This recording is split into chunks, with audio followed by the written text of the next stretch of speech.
रायगढ़ के राजघराने में उन्हें कथक के क्षेत्र में दीक्षा मिली थी।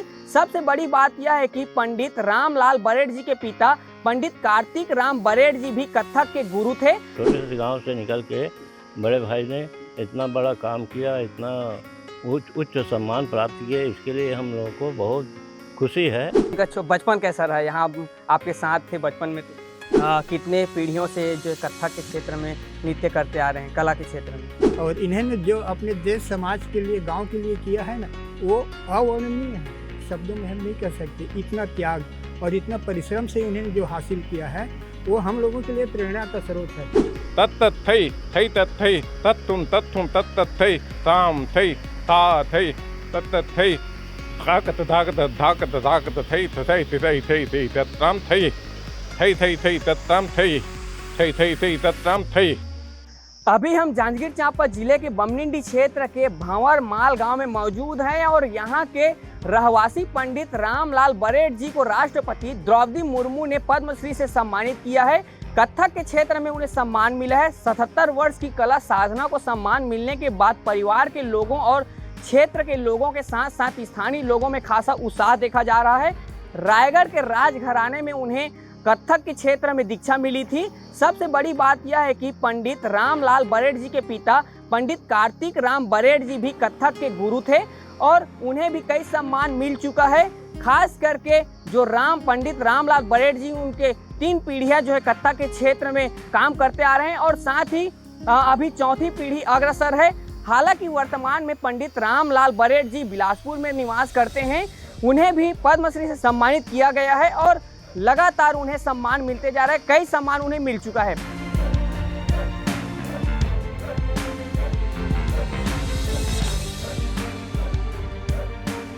रामलाल बरेड जी को राष्ट्रपति द्रौपदी मुर्मू ने कथक कला के क्षेत्र में पद्मश्री सम्मान से सम्मानित किया है। अभी हम उनके जन्म स्थली भंवरमाल गांव में मौजूद हैं। आपको तस्वीरें दिखाएंगे कि यही वह घर है जहां पर उन्होंने जन्म लिया था और यहाँ हम जो भंवरमाल गांव के स्थानीय निवासी और उनके भाइयों से बात करेंगे और जानेंगे कि उनकी जीवनी कैसी थी और उनके तमाम बातों को भी हम जानेंगे। अब यहाँ पर उनके भाई मौजूद हैं, उनसे भी हम बात करेंगे। आइए हम उनसे बात करते हैं। आपको तस्वीरें दिखाएंगे कि यही वह घर है और ये उनके भाई हैं, स्थानीय निवासी हैं, जिनसे हम बात करेंगे। अभी आपके भाई को पद्मश्री से सम्मानित किया गया है, कैसा लग रहा है? बहुत गर्व की बात है, हमको बहुत खुशी हो रही है और गांव का नाम भी इससे उजागर हो गया और ज़्यादा, और देश के लिए भी ये गौरव की बात है। छोटे से गांव से निकल करके भाई ने बड़े देश में नाम बनाया। हाँ, इस छोटे से गांव से निकल के बड़े भाई ने इतना बड़ा काम किया, इतना उच्च सम्मान प्राप्त किया, इसके लिए हम लोगों को बहुत खुशी है, बहुत गर्व है। आपके साथ खेले, यही उनका जन्म स्थली, आपके साथ खेले, कैसा रहा उनका बचपन?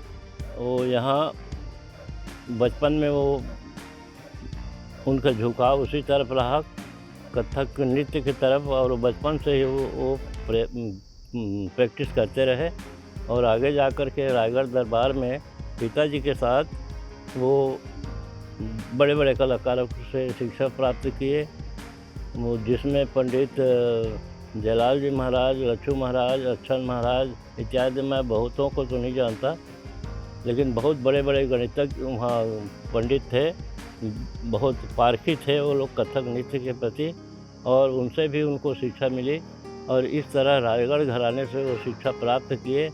और इसके बाद वो भोपाल में जा कर के कथक नृत्य केंद्र की स्थापना किए और वहाँ पूज्य पिताजी के साथ वे वहाँ शिक्षा दिए। आज बहुत से उनसे एक गुरु शिष्य परंपरा में शिक्षा प्राप्त किए और अपना तथा अपने गुरु का नाम रोशन कर रहे हैं, जिसमें एक विद्या शर्मा भी थी विदिशा से, वो आज काफ़ी प्रचार कर रही है बहुत, और जिसको जान करके हमें खुशी हो रही है। उनके और भाई, उनसे भी हम बात करेंगे। आपके भाई ने आपके भाई को पद्मश्री से सम्मानित किया है, कैसे लग रहा है छोटे से गांव से निकल करके वो बड़ा नाम कमा रहे हैं देश दुनिया में? जो कथक नृत्य का शिक्षा प्राप्त करने के बाद में कितना मेहनत किए, इसका तो वही अपना विस्तार से बोल सकते हैं। लेकिन उनके जो सीखे हैं, जिनके द्वारा अच्छन महाराज, लच्छू महाराज, शंभू महाराज, ये उनके गुरु थे, पिताजी के भी गुरु थे। वो राज दरबार में ही उनको दीक्षा प्राप्त दिया जाता था। और ये जो पुरस्कृत हुए हैं उसके लिए तो मेहनत का ही फल है ये। आप कितना खुश हैं? हम लोगों को इतना खुशी लग रहा है कि ज़मीन से आसमान तक एक लगला है। कैसा जीवनी उनका बचपन कैसा रहा? यहाँ आपके साथ थे बचपन में? खैर उनका बचपन तो है रायगढ़ दरबार में ही बीता है। चक्रधर राजा उनको अपने बच्चे के समान रख कर शिक्षा दीक्षा दिया करते थे। रायगढ़ में ही शिक्षा दीक्षा हुई उनकी, कथक के क्षेत्र में? बताइए ना। रायगढ़ में उनका शिक्षा दीक्षा हुआ और साथ में हमारे पिताजी जो थे कार्तिक राम जी, उनके माध्यम से उनको शिक्षा मिला। 3 पीढ़ियों से आपके जो परिवार के लोग हैं वो कथक के क्षेत्र में नृत्य करते आ रहे हैं। कैसे देख रहे हैं इसको? बहुत सुंदर अपना नाम कमाए हैं भाई साहब, बड़े भैया ने, और आज उनको पद्मश्री का सम्मान मिला है, जिसके सब चलते हम सब परिवार बेहद खुशी हैं। और जिस तरीके से हमारे पिताजी का नाम रोशन हुआ था भारतवर्ष में, उसी तरह के आज बड़े भैया का नाम भी रोशन हुआ है। हमें गर्व हो रहा है कि एक छोटे से गांव के निवासी जो आज इतना पद्मश्री का सम्मान मिला है। कितने पीढ़ियों से जो कथक के क्षेत्र में नृत्य करते आ रहे हैं, कला के क्षेत्र में? ये तीसरी पीढ़ी है और आगे यह कथक का जो शिक्षा है वह चलता ही रहेगा। और पीढ़ी आ रही है? और पीढ़ी आ रही है, चौथी पीढ़ी, वो लोग भी शिक्षा प्राप्त कर रहे हैं। अभी कितना खुश हैं आपके भाई को पद्मश्री मिला है? बहुत खुशी हुआ है हम सब, हमारे परिवार के लोग, हमारे रिश्तेदारी, गांव के लोग, सभी को बहुत खुशी मिला है। और भी हमारे साथ उनके भाई, उनसे भी हम बात करेंगे। आप कितना उत्साहित हैं? आपके भाई को पद्मश्री मिला है, राष्ट्रपति ने उन्हें सम्मानित किया है, छोटे से गांव से निकल करके आज देश दुनिया में नाम कमा रहे हैं। हमारे बड़े भैया पंडित श्री रामलाल जी बरेट को आज यह पद्मश्री सम्मान मिला है, उसके लिए हमें बहुत ही खुशी मिल रहा है, जिसका हम वर्णन नहीं कर पा रहे हैं। ये हमारे छोटे से गांव से निकलकर आज देश दुनिया में उनका नाम रोशन हो रहा है, ये गर्व की बात है। पहले ये पीढ़ी हमारे पिताजी से शुरू हुआ था, उनका नाम पंडित श्री कार्तिक राम जी बरेट है, और उसके बाद हमारे बड़े भैया अग्रज जो अभी पंडित रामलाल जी बरेट हैं, वे इस पद्मश्री सम्मान से सम्मानित हुए हैं। उनके पुत्र तीसरी पीढ़ी भूपेंद्र बरेट, उन्होंने कथक के क्षेत्र में बहुत बढ़िया काम किया है। कई स्कूलों में अभी अध्यापन कर साथ साथ कथक सिखा रहे हैं। और उसके बाद उनका पुत्र मलय, वह भी कथक और गायन में कई जगह प्रोग्राम दे चुका है। और उनके भूपेंद्र के भाई, वह भी कथक के क्षेत्र में नंदू बरेट अभी वर्तमान में पुणे में है, वह भी इसमें पारंगत है। उसका पुत्र भी अभी पुणे में प्रोग्राम दे चुका है। इस तरह से यह कथक का शिक्षा आगे बढ़ता हुआ चौथा पीढ़ी तक पहुंच गया है। हमारे बड़े भैया श्री रामलाल जी को यह सम्मान मिला है, यह बड़े खुशी की बात है। हम अपने आप को बहुत गौरवान्वित महसूस कर रहे हैं। कहाँ उन्होंने जो है शिक्षा प्राप्त की और अब तक कहाँ, जैसे भोपाल गए थे, फिर खैरागढ़ और फिर भोपाल, ऐसा? सर्वप्रथम पंडित रामलाल जी बरेट आर्थिक स्थिति उस समय ठीक नहीं थी, तब उन्होंने जिला पंचायत कलाकार के रूप में रायगढ़ में कार्यरत रहे। और उसके बाद उन्होंने उसको छोड़ करके अशोक वाजपेयी जो सांस्कृतिक सचिव हुआ करते थे अविभाजित मध्य प्रदेश में, वो वहाँ चक्रधर नृत्य केंद्र की स्थापना की है, जिसमें हमारे पिता श्री और हमारे बड़े भैया रामलाल जी, दोनों पिताजी वरिष्ठ कथक गुरु रहे और पंडित रामलाल जी सहायक गुरु के पद पर कार्य किए। उसके बाद उन्होंने कुछ समय के लिए खैरागढ़ संगीत विश्वविद्यालय में भी कार्य किए। उसके बाद पुनः फिर भोपाल में चक्रधारी नृत्य केंद्र में वो सहायक गुरु के पद पर कार्यरत रहे। आप उनके भतीजे हैं, आपको कैसा लग रहा है? मैं तो बहुत खुश हूँ, क्योंकि जितने मेरे इष्ट मित्र हैं सभी लोग पूछते हैं कि कौन है रामलाल जी, तो मैं बोलता हूँ मेरे ताऊ जी हैं। हम तो नहीं सीखे, लेकिन हमें गर्व हो रही है, क्योंकि हम गांव में ही रहे, गांव में ही पले बढ़े हैं। और ताऊ जी रायगढ़ में रहे, वहाँ शिक्षा दीक्षा, और उनके जो पुत्र हैं वो सब सीख रहे हैं और सीख भी गए हैं। बहुत जगह अपना कला का परिचय वहाँ दे रहे हैं और अच्छा सम्मान उनको प्राप्त हो रहा है। तो इस लिहाज से हमें तो बहुत ही खुशी मिल रही है कि जो दूसरे लोग हमें पूछते हैं तो हमारी जो दिल है, मन है, सब गदगद हो जा रहा है। हम क्या बयान करें, हम इतनी खुश हुए।